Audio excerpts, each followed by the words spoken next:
week of prayer.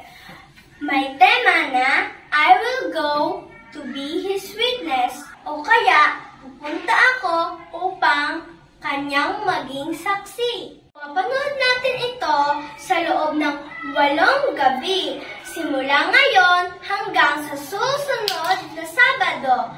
So huwag kayong mawawala ha!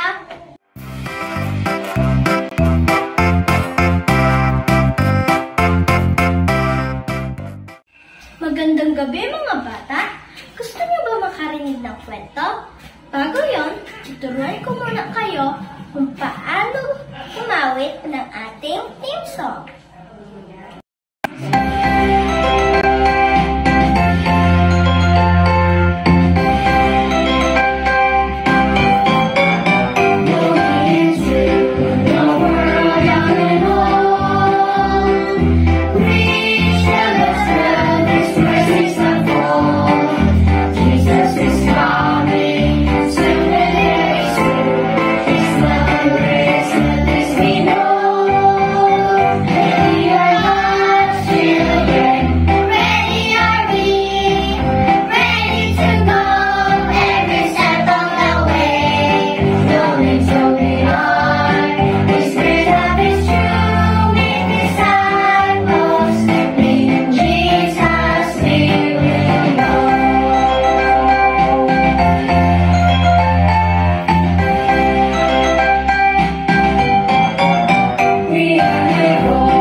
Jesus, give me this Friday, Abraham, who anything. This Friday, I love you.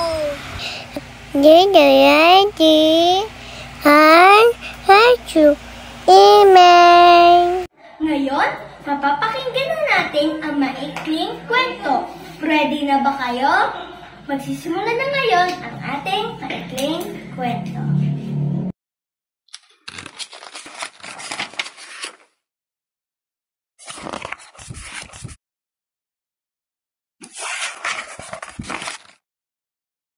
Isang gabing tahimik at nasa labas si Abraham. Ginulat ng Diyos si Abraham sa kanyang mensahe. Abraham, panahon na ikaw, si Sarah at ang iyong pamilya ay pumunta sa isang bagong lupain kung saan magkakaroon ka ng maraming mga anak at makikilala ang iyong pangalan. Wow! Nangangako ang Diyos sa akin ng isang bagong lupain at maraming pamilya. Hindi na ako makapaghihintay na sabihin kay Sarah. Lumabas si Sarah na mababaka sa mukha ang pagkagulat. Bakit narito ka sa labas na madilim? Okay ka ba? May kasabikang sumagot si Abraham. Sinabi sa akin ng Diyos na ilikas ang ating pamilya patungo sa bagong lupain at marating ang maraming tao sa lupain kung saan makikita tayo para sa hinaharap na henerasyon bilang isang malaking pamilya. Baka sa mukha ni Sarah ang pagkalito at pagwika. Nangangamba ako sa pag-alis na ito dahil ating iiwan ang lahat-lahat ng ating nalalaman. Hinikayat ni Abraham si Sarah. Ipinaalam sa kanya na gagawa ang Diyos ng paraan. Tumira si Abraham ng buong buhay niya sa lupaing tinawag na Ur. Subalit, nagtitiwala siya sa pangako ng Diyos upang gawin ang paglisan. Naiisip ba ninyo na sinabihan kayo ng inyong mga magulang na kailangan ninyong lumipat sa bagong paaralan, iglesia, o bagong mga kapitbahay kung saan makikipagkaibigan kayong muli? Sa daan, patungo sa bagong lupain, si Sarah, Abraham, at kanyang pamangking si Lot, dala ang kanilang mga pinggan, mga kasangkapan sa bahay, at mga damit sa kanilang mga kamelyo. Nagreklamo si Sarah, napakainit dito sa disyerto. Nagmamaktol si Lot. Nangihina na ako't nauuhaw. Sumagot si Abraham na may pagtitiwala. Nakakaramdam din ako ng pagod. Gayunpaman, halos mararating na natin ang lugar.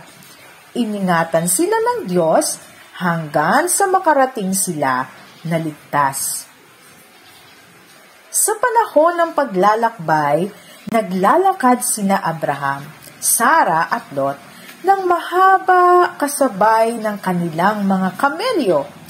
Nakita niya ang nakawiwiling mga bayan habang palapit siya sa kanilang destinasyon.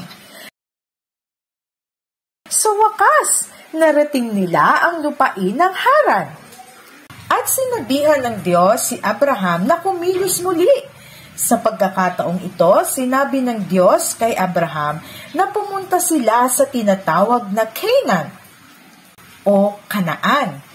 Nagulat sina Sarah at Lot na kailangan nilang ihandang muli ang kanilang mga dala-dalahan at lumakad muli.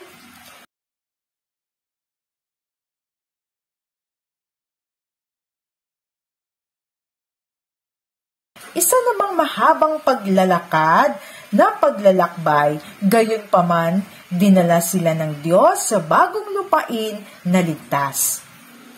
Sa Kanaan, gagawin ng Diyos ang lupain ito para kay Abraham, kung saan magkakaroon siya ng maraming anak, mga apo at mga apo sa tuhod. Binuklat o inayos ni na Abraham, Sarah at Lot ang kanilang mga damit, mga pinggan at mga kasangkapan at nagtayo ng tulda para maging bagong tahanan nila sa lupain ito. Isa itong dayuhang lupain, subalit tutulungan sila ng Diyos na maging kanyang saksi sa mga taong nasa kanilang kapaligiran. Estranghero si Abraham sa dayuhang lupain.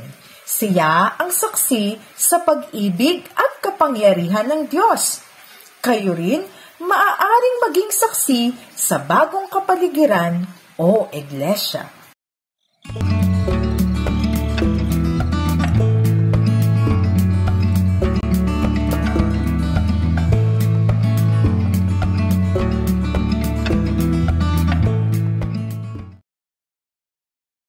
Hello mga bata! Nag-enjoy ba kayo sa inyong pinanood? Bago tayo magtapos, meron akong 4 na tanong sa inyo. Isulat nyo yan sa inuupuan nyo. Number 1. Ano ang inyong dadalhin kung maglalakbay ka? Gumuhit ng anumang bagay na gusto mong dalhin sa inyong paglalakbay. Number 2. Ano ang pangalan ng huling lugar na pinuntahan nila Abraham, Sarah at Lot? Number 3. Nasabihan ba kayong lumipat sa ibang lugar o kabahayan, bansa o syudad? Anong inyong naramdaman?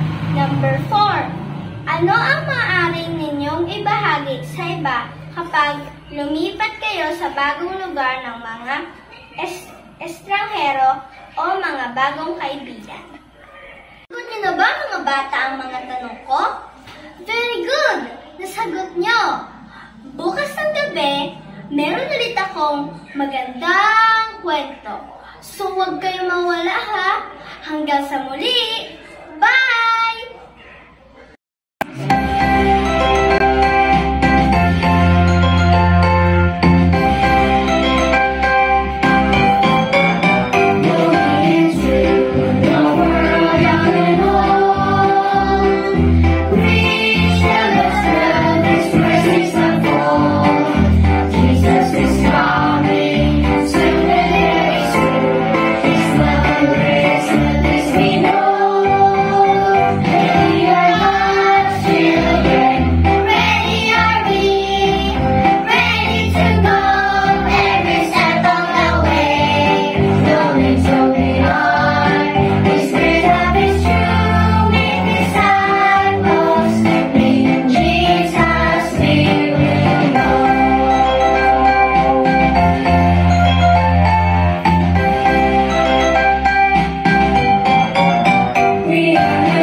Dear Father in heaven, thank you for the blessings and the love you have given us. Please strengthen us as we follow your steps every day. In Jesus' name I pray, Amen.